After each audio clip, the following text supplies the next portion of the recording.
Eccoci insieme cari telespettatori, come ogni venerdì siamo supportati dallo SPI-CGIL del Veneto. Questa volta avremo anche un capitolo iniziale con la CGIL per aggiornarci sulle varie situazioni che riguardano il mondo del lavoro. Poi parleremo anche, ci rivolgeremo direttamente ai tanti anziani, tanti pensionati, ma anche alle loro famiglie con degli aiuti, dei supporti, dei consigli anche per quel che riguarda il ritiro delle pensioni. Giuseppe Di Girolamo della segreteria regionale del SPI-CGIL del Veneto è qui con noi in studio, ben ritornato. Buongiorno, grazie. E invece siamo collegati da remoto con Tiziana Basso, segretaria CGIL del Veneto. Ben arrivata anche a lei.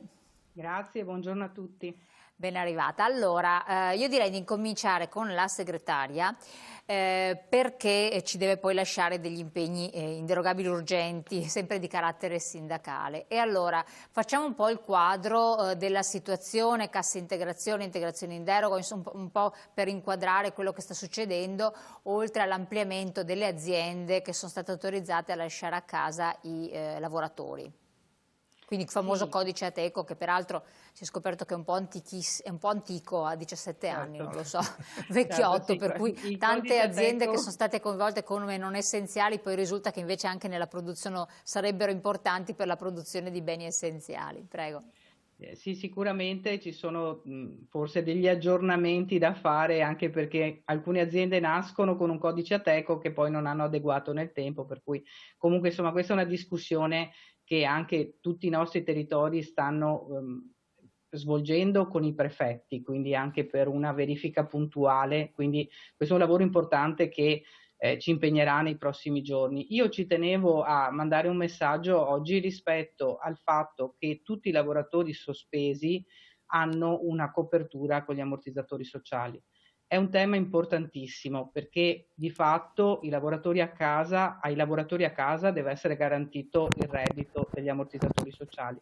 Per cui dopo l'uscita del decreto legge numero 17 che ha previsto 2 ammortizzatori straordinari per l'emergenza Covid, per le aziende industriali, la cassa integrazione ordinaria, Covid-19 l'hanno chiamata così, per i lavoratori del terziario e di altri settori il trattamento di integrazione attraverso l'assegno ordinario del fondo di integrazione salariale e ieri con la Regione abbiamo definito in commissione di concertazione le linee guida per la cassa in deroga della Regione Veneto che copre tutti gli altri settori scoperti.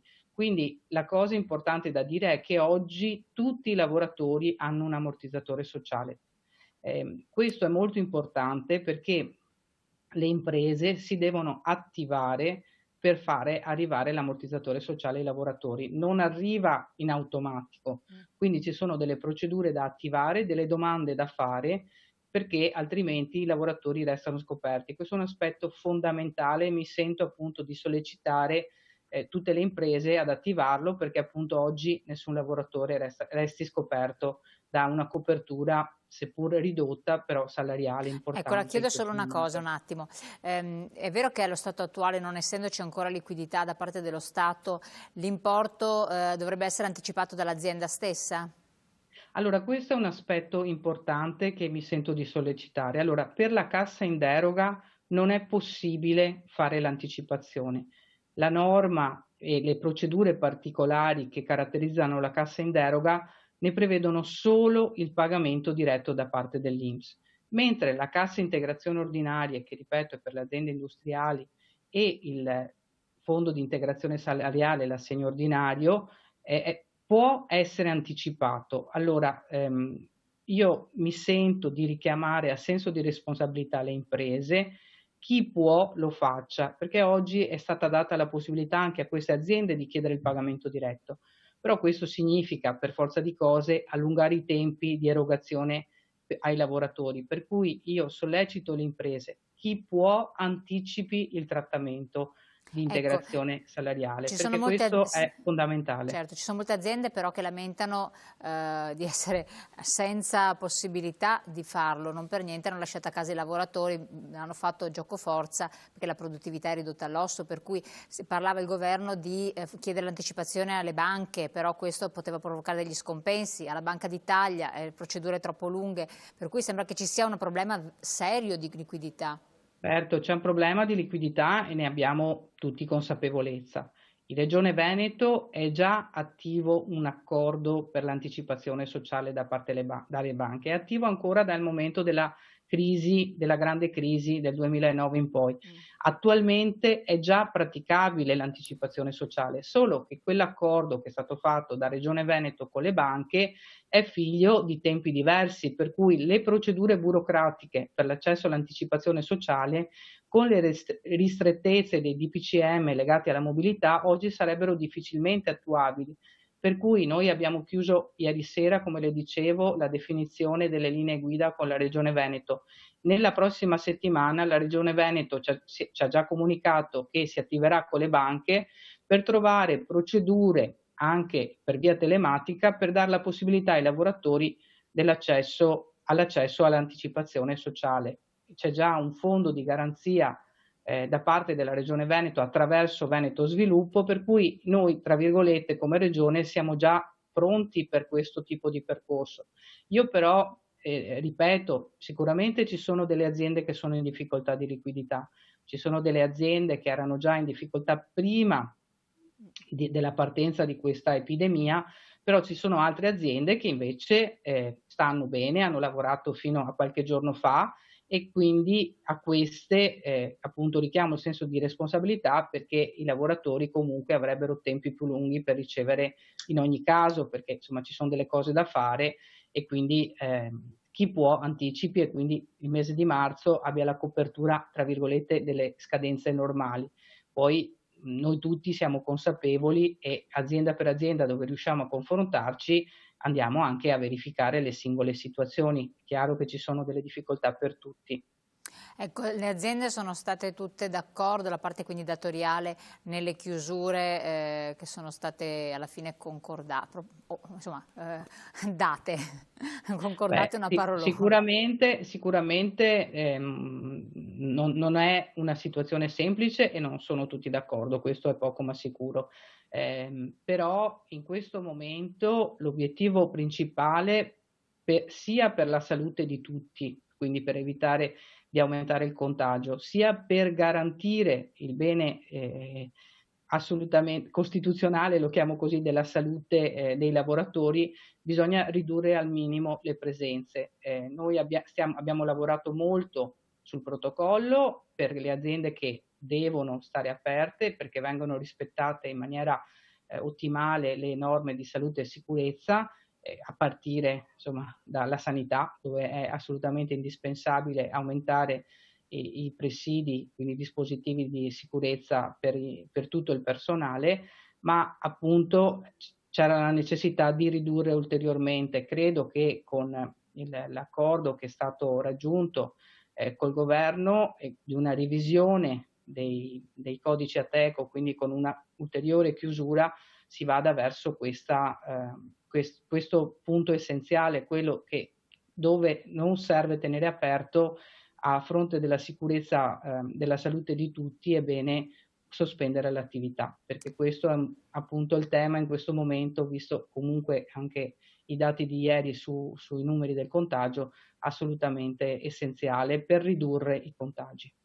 Per quanto riguarda invece, le diceva, le cautele che devono essere adottate dalle aziende, poi abbiamo visto che si è messo anche in campo lo SPISAL per i controlli, eccetera. Ci sono settori, quelli rimasti aperti, particolarmente a rischio, dove anche però i lavoratori stessi devono essere in qualche modo coinvolti per la propria sicurezza, perché poi come sempre l'azienda può mettere a disposizione tutti i presidi, gli ausili che vuole, ma se poi il lavoratore non lo utilizza crea anche il male non solo proprio e della propria famiglia, ma della collettività in cui si muove.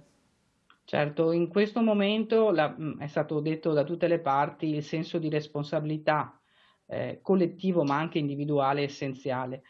Noi stiamo lavorando, appunto io ho sollecitato il tema della salute e sicurezza degli operatori sanitari, ma anche di quelli delle case di riposo, ma provi a pensare anche a tutto l'indotto, stiamo parlando anche di chi fa le pulizie, di chi garantisce le mense in queste strutture deve essere garantito a partire dal fatto che abbiano la possibilità di fare i tamponi e poi che abbiano a disposizione tutto quello che serve per tutelarne la salute, che in questo momento è fondamentale. Poi abbiamo altri settori su cui in questi giorni sono stati fatti interventi importanti, tra l'altro con un confronto puntuale nelle aziende che sono state aperte. In molte aziende si sono costituiti comitati previsti dal protocollo e si sono condivise le modalità, quali dispositivi attuare, soprattutto il tema del distanziamento, che è un tema fondamentale che in alcune aziende è complicato da attuare, però gli sforzi sono stati fatti e in molti casi sono stati attuati.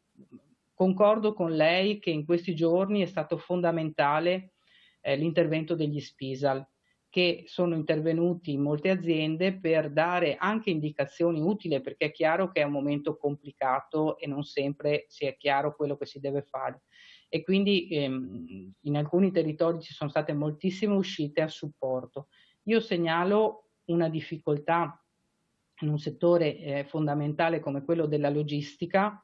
Bisogna lavorare molto per garantire la sicurezza dei lavoratori, perché è un settore particolare che però necessita anche là di interventi molto importanti per garantire la sicurezza e per garantire anche poi che le merci essenziali arrivino chiaramente nei supermercati e nelle farmacie, in tutti quegli ambienti che per forza di cose devono rimanere aperti.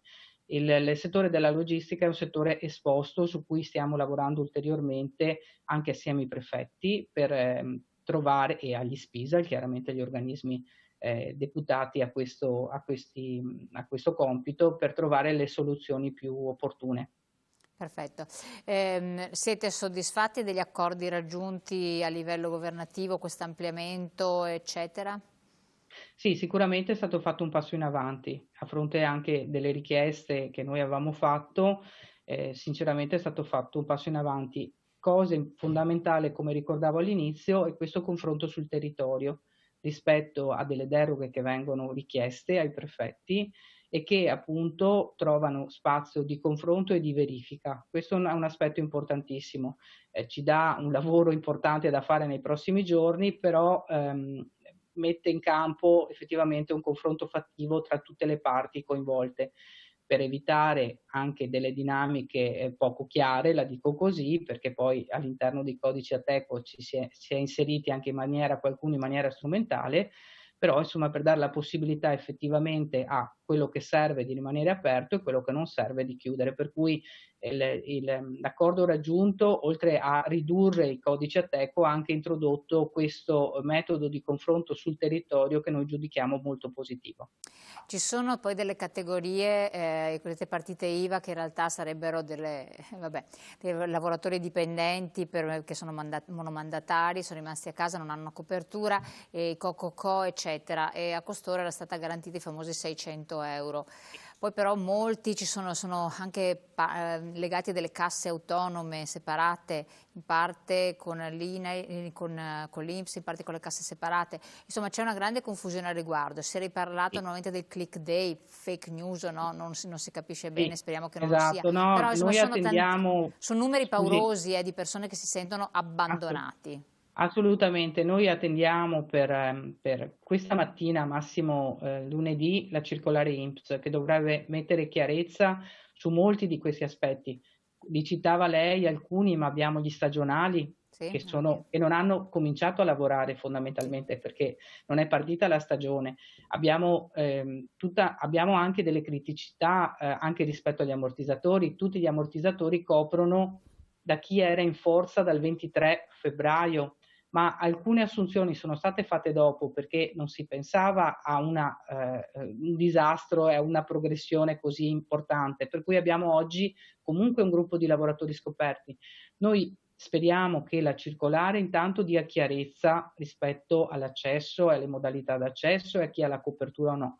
Chiaramente noi abbiamo sollecitato il governo perché ci sarà un nuovo DL ad aprile, nuovo decreto legge ad aprile, perché vada a sanare quelle situazioni che comunque rimangono scoperte, perché come le dicevo alcune criticità ci sono. Certo. Quindi dobbiamo assolutamente sia, la dico così, trovare anche ulteriori finanziamenti, perché i finanziamenti che sono stati inseriti nell'ultimo DL non saranno assolutamente No, sufficienti infatti.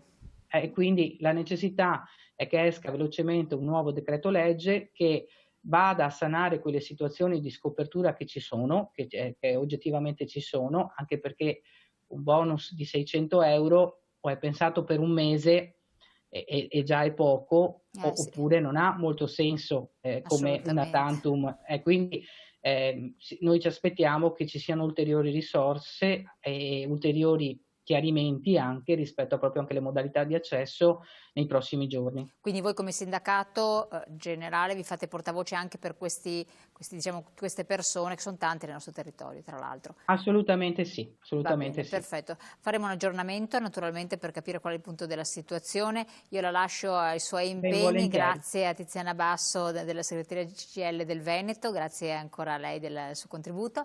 Però adesso torniamo in studio, però prima di cominciare la parte dedicata invece proprio agli anziani e ai pensionati, quindi sono molte informazioni interessanti, andiamo subito in pubblicità, tra poco.